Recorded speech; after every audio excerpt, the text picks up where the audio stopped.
Младинска кошарка на баскетбол ОРГМК. Во 8-та емисија детален хайлайтс, неколку дерби средби, неколку нови рекорди. Продолжува MVP трката, кои се најдобри поединци во ова коло. Преку постојан меѓународен контакт, концентрација на индивидуалното усовршување на младите. Како работи КК Партизан Водно Санс. Старт со М20 дуел кој представуваше своевидна увертира на сениорското дерби помеѓу двата бибел представници на Македонија, Куманово и Кожув. Во оваа младинска категорија домаќини беа гевгеличани. Се исполнија предпоставките, дербито ги оправда очекувањата. Кожув и Куманово го одигра најинтересниот надпревар во генерацијата. Домаќините уште од самиот почеток беа решени да ја зграпчат победата, а ударна сила во нападот беше Синиша Чамџич. Кожув продолжуваше да го полни кошот на Куманово, со овие поени на Горан Главчев по 6 минути игра, предноста веќе изнесуваше 13 поени. Но пред крајот на периодот, а и на стартот на втората четвртина, Филип Диневски предводеше серија на кумановци, кои направија пресврт, а на 3 минути до полувремето и победаа со 6 поени разлика. Сепак Марко Велковски ја прекина серијата на гостинот и со овие поени донесе изедначување со кое се замина и на полувремето. Кожув пред крајот на полувремето поради повреда го загуби најдобриот стрелец Горан Главчев, а кумановци на стартот на третата четвртина со овие поени на Стефановски дојде до највисока предност од 48-41. Но далеку беше Кожув од рано откажување, успева да направи пресврт и во последниот период влеза со предност од 4 поени, благодарение на оваа тројка на Пајдаков во последните секунди од третата четвртина. Во финишот домакините со доминација под кошевите ја одржуваа предноста, на моменти ја зголемуваа. Куманово често се обидуваше со реализации од далечина, но тоа што шутот слабо функционираше, му донесе конечна и важна победа на Кожув од 85-78. Велковски со 18 поени најмногу се истакна кај Кожув, а за одбележување е и постигнувањето на Пајдаков, кој постигна 16 поени. Ступар заврши со 1 поен помалку. Кај Куманово, Диневски беше најдобар со 21 поен, двоцифрен ефект има и Виларов, Додевски, Стефановски, Стојановски. Со победата Кожув се искачува на четвртото место, кое го дели со Вардар, кој има одиграно надпревар помалку. Во ова коло победи против Струмица со 100-85. Уште победи минатиот викенд остварија двата тима на Работнички и МЗД Скопје. Дерби се игра во понеделник, каде Работнички 1 ќе го пречека тимот на Вардар 1. Пелистер дојде до првата победа во групата А во М18 лигата, откако во еден неизвесен и возбудлив надпревар го совлада Црн Дрим. Надпреварот не започна најдобро за домакинот, бидејќи гостите од Струга го диктираа резултатот од стартот. Со поените на Трајковски на стартот на вториот период, Пелистер дојде до прво водство 16-15, но до крајот на полувремето и двете екипи наизменично го менуваа водството, за на пауза да се замине со резултат 27-25 за гостинскиот состав. Во второто полувреме фантастична игра демонстрираше Томановски, кој речиси сами одржуваше предноста на Црн Дрим, а со овие негови поени зголеми на плюс 9, 37-46. Со тројката на Фејзуловски во финишот на третиот период, Пелистер намали на 47-52, со што го најави воедно пресвртот на својата екипа. Најефикасниот кај битолчани Коджашински почна да го полни кошот на гостите на стартот на последниот период, а со овие поени на 4 минути до крајот донесе предност за својот тим од 64-62. Домакинот со добра игра во одбраната, приморувајќи ги стружани на дури 26 загубени топки, успеа да ја задржи предноста до крајот на преварот за конечен триумф од 77-72. Ниту 29 поени на Томановски, ниту пак новиот дабл-дабл ефект на Дарко Башовски од 11 поени и 13 скокови не беа доволни Црн Дрим да дојде до победа на гостувањето во Битола. Коджашински со 22 поени, 9 скокови и Мартин Ристевски со дабл-дабл од 17 поени и 10 скокови беа носители на играта во тимот на Пелистер во првата сезонска победа по стартните 5 порази.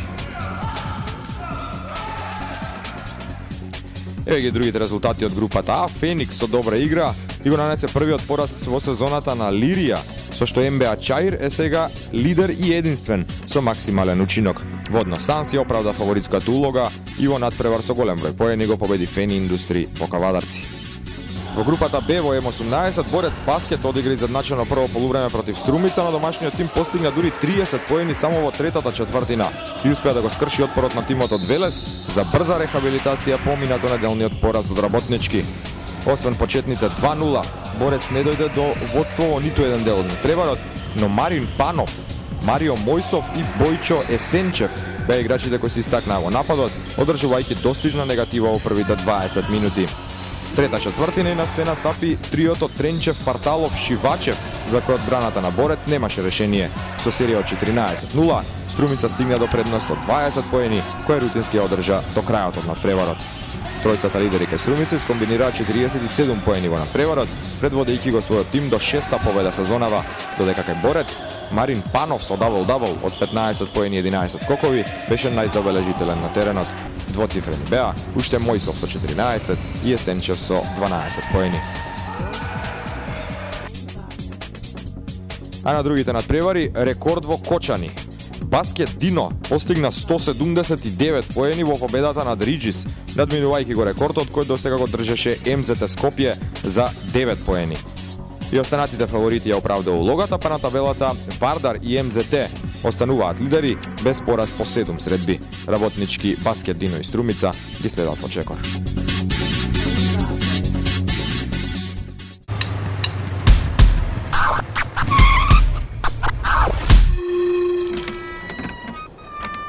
Тука нема шанси.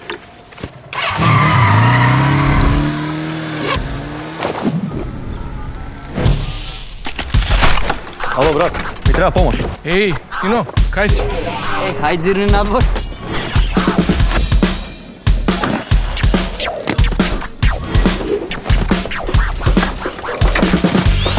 Да, те слушам. Чекај малку. Дигни го платното. Ива, ајде дојди сега да видиш. Па како ви успеа? Чабес! Придружи се во Чабес. Заедно со твоето друштво и сите зборувајте бесплатно за апсолутна нула. Земи сим картичка за само 99 денари и нон-стоп зборувај бесплатно со твоите пријатели. Чабес, најефтин припејд. Одиме во М16, ова е Кавадарци и дуел на Фен Индустри со Неготино. Победи тимот од Јасмин со 63-37, задржувајќи се на горниот дел од табелата. Во дербито на осмото коло, МБА Чаир го задржа максималниот ефект со победата од 79-67 на гостувањето кај второпласираниот Феникс. Победа забележа и МЗТ од 107-61 против Водно Санс 2, како и Борец Баскет кој славеше минимално со 46-43 на гости кај Работнички.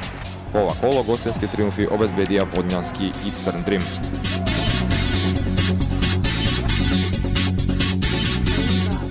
А низ најинтересните моменти од надпреварот помеѓу ФМП и МКК Струмица, кратко и за резултатите и случувањата во другите две групи.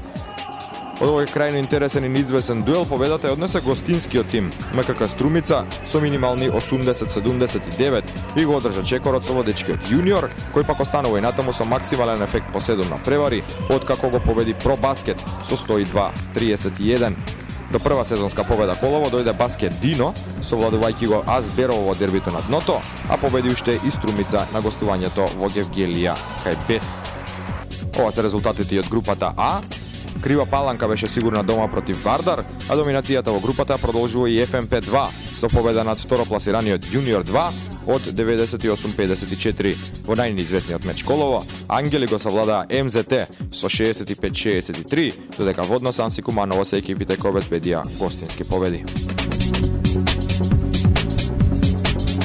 Екипата на Рини оствари трет триумф сезонава во М14, откако беше подобра од Томас со 73-52. Низ инсертите од овој надпревар игран во Куманово, одиме со резултатите од другите средби. МБА Чаир, предводен од Енес Реджеп, кој постигна 73 поени, го победи вториот тим на Водно Сан со 101-41. Победа дома оствари и Карпош Соколи против Крива Паланка од 67-44. Пинк Пантери против Работнички, кој заедно со МБА и Соколи ја комплетираат најдобрата четворка во групата, славеа на гости кај Водњански, односно Феникс. Ова е Јане Сандански меч во кој МЗТ го победи Глобал со 74-48, задржувајќи се на чекор до лидерот на табелата во групата Б, Јуниор, кој пак колово ги совлада Колибри со 76-55. Ега останатите резултати од М14, МБА 2 Киндер 61-70, Црн Дрим Борец 73-71, Лирија Пелистер 72-52. И во групата А, Квиско Албатроси 113-16, Ролинг Струмица 55-77, Баскет Кам против Водно Сан 7 37-62, Феникс ФМП 62-75. И за крај на машките младински лиги, ова се резултатите од најмладата генерација до 12 години. По 5 одигра Никола Тамо, Феникс единствен непоразен на врвот, Томас, Водно Санс, Јуниор и Глобал загубија до сега по само еден надпревар. Кај девојките во М18 лигата, лидерот Кросиг ја продолжи победничката серија и на третиот надпревар сезонава. Бадел можеше само да му се спротистави на Кросиг во првата четвртина, која доби со 11-6. Сепак во продолжението гостинските кошаркарки покажаа зошто се на лидерската позиција на табелата. За многу кратко дојдоа до пресврт и на крајот и до убедлива победа, изразена преку 30 поени разлика, 76-46. Ива Крстевска со 21 поен беше најдобра од тимот на Кросик, кај Бадел изброј на поени 21 постигна Ивона Пејковска. Во М16 лигата кај девојките сега сме на најинтересниот дуел од петтото коло помеѓу Кросиг и Академик. Домашниот тим славеше победа од 83-40 и го задржа максималниот ефект на 4 досега одиграни надпревари. Оваа конкуренција се одигра и уште две средби. Струмица со 64-60 славеше против Унибаскет, а Гостивар победи на гостински терен кај Неготино со 67-43. И уште во М14 каде девојките Јуниор со победа во дербито против Бадел од 74-41 го задржа врвот на табелата, а уште победи обезбедија и Атекс против Струга и Пелистер над Крива Паланка. Ова се инсерти токму над преварот во Крива Паланка, каде Пелистер победи со 82-68, но дуелот сепак беше одбележан од младата 14 годишна талентирана кошаркарка на домашниот тим на Крива Паланка. Станува збор за Ксенија Стојчевска, која на овој надпревар постигна 52 поени за својата екипа.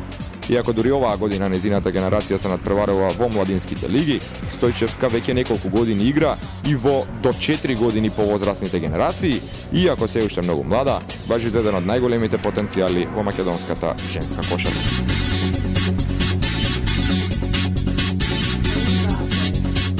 Нов одличен настап на Филип Спасев од Струмица и уште едно признание за MVP на колото во М20. Неговиот тим загуби на гостувањето кај Вардар со 100-85, а Спасев постигна 40 поени за Струмица со нешто помалку од 80% реализација од поле, додаде 5 скокови, по една асистенција и украдена топка и врз него беа направени дури 10 прекршоци. Со вкупно 47 MVP индекс поени, најдобар е во седмото коло, во кое покрај него, меѓу најдобрите тројца, место изборија и Петар Коцев од Неготино со 38 и Дејан Лазаревски од Вардар со 35 MVP индекс. А во М18 признанието оди кај Алаудин Мустафа од МБА Чаир, кој уште еднаш ја предводеше својата екипа до нова победа, овој пат против тимот на МЗТ. Мустафа постигна 41 кош со 74% реализација од поле, додавајќи огромни 20 скокови, кои го прават најдобар на колото со високи 56 MVP индекс поени. Давор Спасовски од Михајловски е втор со 46 MVP индекс, остварен преку 35 поени и 6 скокови.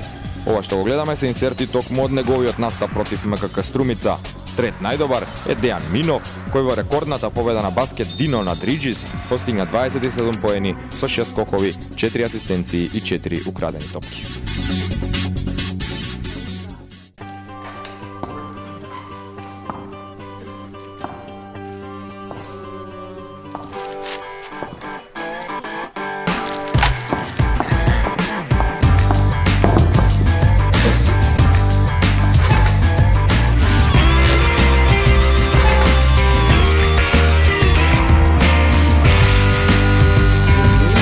Забава која трае. Стоби Флипс. Витаминка.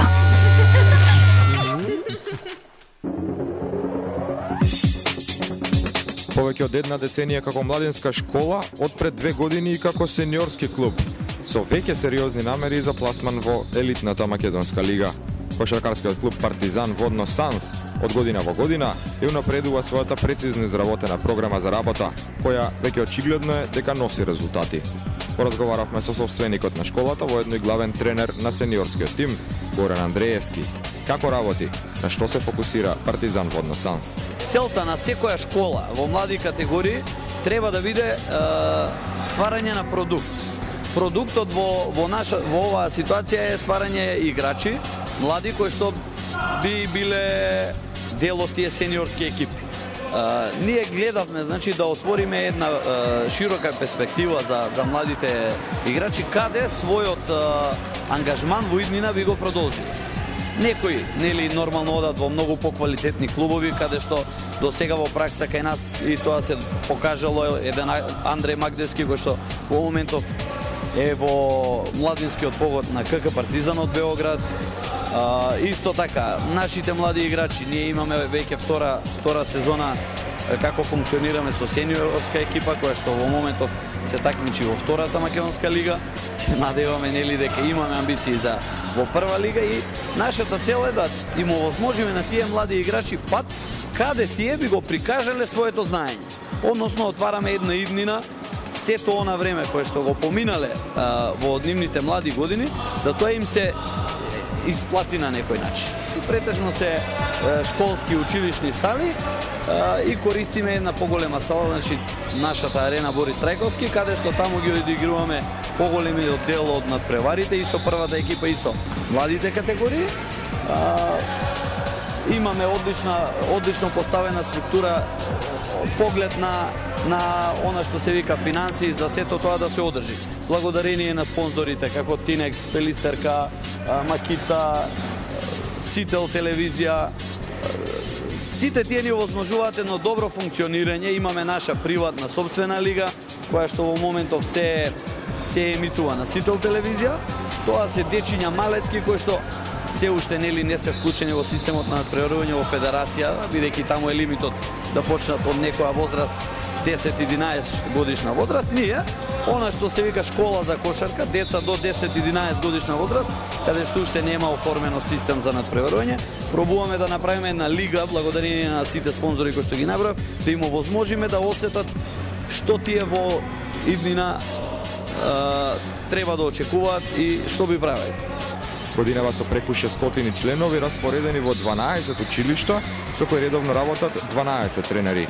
Амбициите на тимовите во сите генерации кои настапуваат во македонските младински лиги се високи, но, како што велат од клубот, кога се работи со младински категории, резултатите секогаш се во втор план. У клубу, значи, работимо са генерацијама јуниорском, U18, кадетском U16, пионирском U14 и са млади пионирма U12, као и са школом кошарке, која е нека наша база из која селектирамо децу после за, наравно, селекција која се такмиче при Кошаркашка федерација Македонија.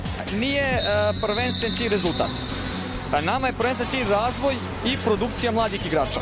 Zato što Makedonija je zemlja u kojoj ima dosta talentovane dece, sa kojima uz jedan kvalitetan rad može da se dosta izvuče, može dosta da se napravi. Pošto sama košarka je takav sport gde se nije sport širokih masa, nego gde se vremenom selektuju dobra deca koja imaju i fizičke karakteristike i psihološke karakteristike i motoričke za košarku. I onda mi želimo da napravimo igrače koji će posle moći da donesu uspeh, odnosno da podignu celokupan nivo makedonske košarke kao što je to rađeno i zadnjih godina i što je naravno i doneo ovaj rezultat. Ние имаме од минатата година отворена посебна школа, тоа е ГЈ Индивидуал баскетбол скул, каде што сите заинтересирани играчи, без разлика дали се тоа членови на нашиот клуб, имаме доста членови од други клубови, кои што доаѓаат и имаат интерес да ги подобрат своите техничко-тактички и индивидуални способности. Школата работи секојдневно во Борис Трајковски и во гимназијата Јосип Броз. Се посветува максимално внимание, значи еден тренер работи со 1 до 20 играчи на тренингот. Тренингот трае 90 на минути. Се користат сите најсовремени светски методи и програми за развој на нивната техника и тактика индивидуално. Промени секако на подобро од моментот кога на оригиналното водно Санс се приклучи и светски познатото Партизан. како се тоа се случи и што подетално подразбира. Mi smo postali njihova zvanična filijala ovde u Makedoniji, znači Makedonija je prva zemlja koja je dobila to ekskluzivno pravo i samim tim smo doneli jedan sistem rada koji obuhvata znači od prvih košarkaških koraka, od mini basketa pa do izlaznih kategorija juniora, odnosno pripreme za seniorsku košarku, kompletan jedinstven program rada kao što radi i košarkaški klub Partizan Beograd. Što znači da mi imamo takav sistem da svaka generacija kad igrači prelaze iz jednog sistema u drugi, kako naravno rastu, dolaze spremni, već pripremljeni sa jednom određenom osnovom, tako da se treneri koji vode starije generacije nemaju problema sa uklapanjem igrača u taj njihov sistem.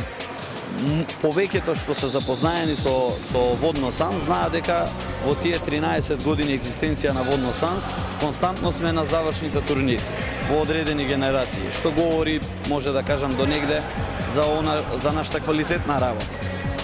Се случи да нашите контакти кои што ги имавме со клубовите во Србија, да бидеме поканети на турнир каде што беа присутни трите најдобри екипи во Србија. Тоа е Црвена Звезда, Беовук и КК Партизан во генерација играчи родени 96 годишни. Ние го освоивме турнирот, ги добивме и Звезда, и Партизан, и Беовук со прилично добра разлика. Се беа преку 10 поени разлика.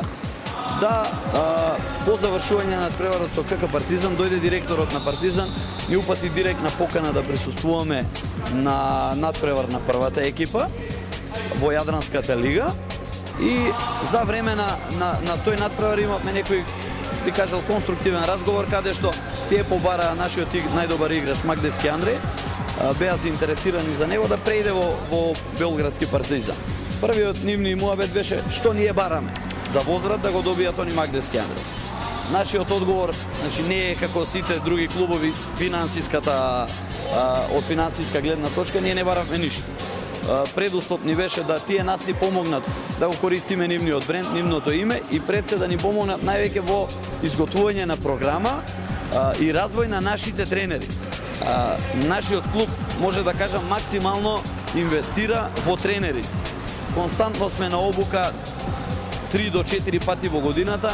Нашите тренери се на обука и во Београд и нивните тренери од Партизан доаѓаат тука и работиме на развој пред се на тренерите, бидејќи добри тренери, добар клуб, добри играчи. Тоа е моја девиза.